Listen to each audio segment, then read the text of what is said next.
Good afternoon, my fellow students and distinguished teachers. I have a question. What is a leader? A leader to me is someone who does these three things: inspires, influences, and guides. A leader is not someone who wears a shiny badge or has a crown.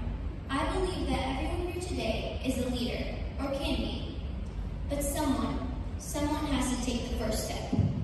I'm Ayaan Hamadi, and I'm trying out for the role of primary school captain.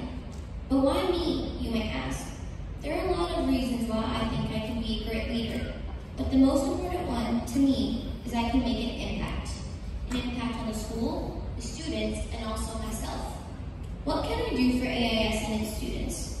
I think there are many things I can do for AIS, and most importantly, its students. But the most important thing I can do, in my opinion, is just listen. Listen to the students' needs. Listen carefully to what the students want, and be their voice.